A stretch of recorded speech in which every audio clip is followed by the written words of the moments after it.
आज माझ्या weight loss जर्नीचा 17वा दिवस आहे। गुड मॉर्निंग, स्वागत आहे तुमचं माझ्या मिनी ब्लॉगमध्ये। सकाळी सकाळी फ्रेश वगैरे होऊन कोमट पाणी पिते। आज बऱ्याच लवकर उठली मी, कारण की झोपच येत नव्हती। लवकर उठून गेलो। नंतर आज नाश्त्याला काहीच नाही घेतलं, थोडंफार इकडे तिकडे फिरले, काम आवरले। नाश्त्याला आज पोहे घेतले आणि तुम्ही क्वांटिटी बघू शकता। तुम्ही काहीही खाऊ शकता, फक्त ते क्वांटिटीमध्ये घेतलं पाहिजे।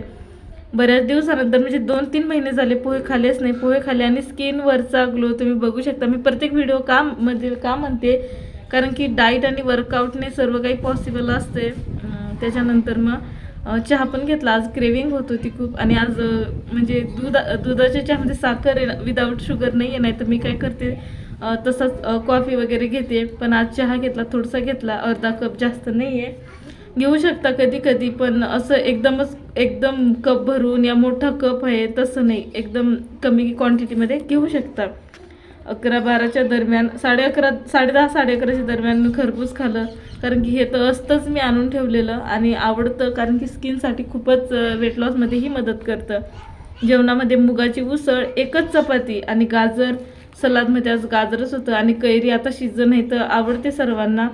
कैरी जास्त काही नाही खायची, पण थोडं खायचं, असं नाही की सर्वच बंद करायचं। वॉकला आले, व्हिडिओ पण अपलोड करायचा होता, दोन्ही कामं एकत्र होता। आणि त्याच्यानंतर आज बहिणाबाई पण आली होती सोबत, तिच्यासोबत थोडंसं गप्पा मारत आलो। आणि संध्याकाळच्या जेवणामध्ये बनवली होती मी व्हेज खिचडी, त्याच्यामध्ये पनीर, सोयाबीन सर्व। चला, चॅनलवर नवीन असाल तर सबस्क्राईब नक्की करा। व्हेज पुलाव म्हणू शकता, याच्यामध्ये सर्व प्रोटीनचे सोर्स आहेत। आजच्यासाठी एवढंच होतं, भेटत उद्याच्या ब्लॉगमध्ये।